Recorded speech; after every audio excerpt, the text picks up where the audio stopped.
Olá, pessoal, como é que vai você, a sua família? Eu espero que estejam bem. E esse é o nosso encontro semanal para refletirmos sobre algum texto do Novo Testamento, sobre alguma temática que faça sentido para a espiritualidade cristã. Se você é cristão, é cristã, independente de ter uma filiação religiosa ou não, mas que compreende que a mensagem de Jesus, do Novo Testamento, é importante para a sua vida, esse é um espaço destinado também para você e para aqueles para qual você compartilhar esse conteúdo.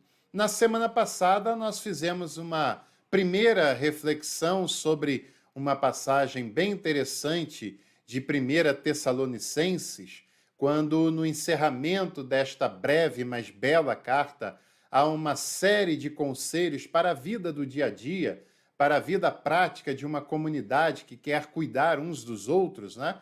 E hoje nós daremos continuidade a essa série de práticas que aquela comunidade vivia e que nos chama, nos incentiva, nos ensina a também praticarmos em nosso dia a dia. Eu repito, isso não cabe apenas para quem convive numa determinada igreja, é aplicável, evidentemente, mas é aplicável para qualquer relação comunitária que você tenha, principalmente entre pessoas que compartilham da fé ou que têm abertura para recebê-la. Então, nós vamos ler 1 Tessalonicenses, capítulo 5, versículo 15 até o 22, que diz: Vede que ninguém retribua o mal com o mal, mas sempre buscai o bem, seja entre vós, seja para todos. Estais sempre alegres, constantemente orai, em tudo dai graças, pois essa é a vontade de Deus em Cristo Jesus para vós. Não extingais o espírito, não desprezeis a profecia.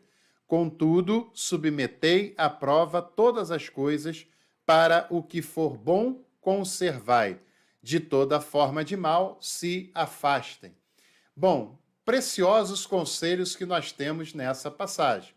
A primeira dessas ideias é que ninguém deve retribuir o mal com o mal. Há um texto da Bíblia também, Romanos, em que se diz que a arma que vence o mal é a prática do bem.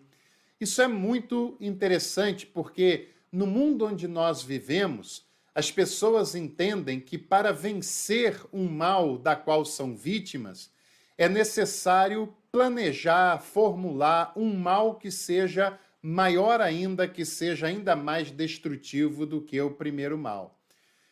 Isso é um engano terrível, porque a prática de um mal ainda maior fará com que a outra pessoa que já está disposta a praticar o mal pense numa outra violência ainda maior, que vai fazer você gerar uma outra maior ainda, e esse vai ser um caminho sem volta, um caminho destrutivo, um caminho contra a vida e um caminho que nunca mais terá fim, para falar a verdade.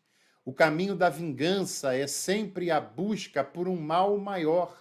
E o mal vai se tornando um looping infinito, vai se tornando um círculo vicioso que não acaba nunca e que vai sempre pensando numa maneira de se vingar, numa maneira de um mal ainda pior.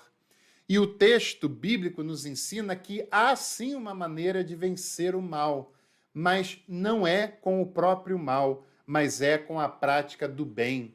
Porque o bem desbarata, o bem deixa uma pessoa que faz a maldade perdido, confuso, desorientado, faz com que a pessoa que queira o mal fique sem entender o que está acontecendo, fique desorientado na sua ação. E a prática do bem, além de ser um encerramento do ciclo da maldade, é um convite para o arrependimento. Se a pessoa aceitará é outra história. Mas é um convite para o arrependimento, é um convite para o encerramento da violência e a esperança sendo renovada de uma vida mais humana, de uma vida mais fraterna, de uma vida mais baseada na bondade, na justiça. E por isso, para uma pessoa que é cristã, não tem outro caminho, mesmo diante da maldade, ela não deve retribuir com outra maldade, mas deve buscar o bem para com essa ação. E o texto diz: buscar o bem não só entre vocês, entre a comunidade de cristãos, mas entre todas as pessoas, inclusive aquelas que são de fora. A prática do bem não é uma prática apenas para quem é igual da mesma fé, para quem concorda com a mesma fé e com os mesmos elementos. E nós temos visto hoje no Brasil, praticado inclusive por muitos cristãos, a maldade e a violência diante de uma discordância. Seja uma discordância teológica, doutrinária, seja uma discordância política, seja uma discordância de ordem pessoal, e as pessoas achando que uma discordância justifica a prática da maldade. E isso é um engano terrível, porque mesmo para quem é discordante, seja no aspecto que for, nós devemos sempre praticar o bem, porque é no bem que há esperança, é no bem que há um caminho de frutificação para a vida. O texto prossegue dizendo: estais sempre alegres, regozijai-vos sempre. É claro que nem sempre nós estamos alegres, né? É claro que tem situações da vida que nos preocupa, que nos abate, que nos deprime, que nos entristece, e não há nenhum mal com isso, e não é isso que o texto está dizendo, mas que a gente possa sempre ter como meta, como norte, a alegria. Que nós devemos ter sempre como meta ser perseguida uma vida alegre, contente, satisfatória, para que a gente supere, inclusive, com essa força, as adversidades dos dias maus. Orai sem cessar, ou constantemente orai. Claro, não dá para a gente orar em todo o tempo, mas aqui o autor nos convida a uma postura de espiritualidade. Espiritualidade não é você ser inconveniente, falar da Bíblia no horário de trabalho, colocar músicas religiosas no alto volume, seja na sua casa, seja no seu trabalho, seja até mesmo dentro da própria igreja. Ser espiritualizado não é ser inconveniente, porque isso mais afasta do que aproxima. Mas ser espiritualizado é uma pessoa que busca o bem, como o texto acabou de dizer, uma pessoa que busca o bem, uma pessoa que é bondosa, uma pessoa que respeita as discordâncias, uma pessoa que busca sempre a alegria. E como é bom vivermos como uma pessoa que busca a alegria e não a inconveniência que as religiões, principalmente as fundamentalistas, levam as pessoas a praticar. Pessoas que querem roubar todos os momentos, num aniversário querem evangelizar, num velório querem evangelizar, num momento de conselho, de abraçar, querem evangelizar. E esse caso, evangelizar, é sempre sinônimo de inconveniência, de imposição da sua leitura da fé, e o texto nos chama para a espiritualidade, para sermos pessoas que querem a presença de Deus na sua vida, pessoas que querem compartilhar da bondade, do amor, da leveza que o Evangelho nos traz. Em tudo sejam gratos, em tudo agradeçam a Deus, tenham um espírito de gratidão, o que não significa um espírito conformista, mas tenham gratidão, tirem lições, mesmo dos momentos adversos e dos momentos que não aparentam ser tão bons assim, para superarem e para prosseguirem para um alvo maior adiante. Não extingais o espírito, não calem o espírito, e o espírito não é descontrole, como também não desprezem a profecia, e a profecia é o texto revelado através do Novo Testamento. Essa é a profecia dos cristãos, das cristãs.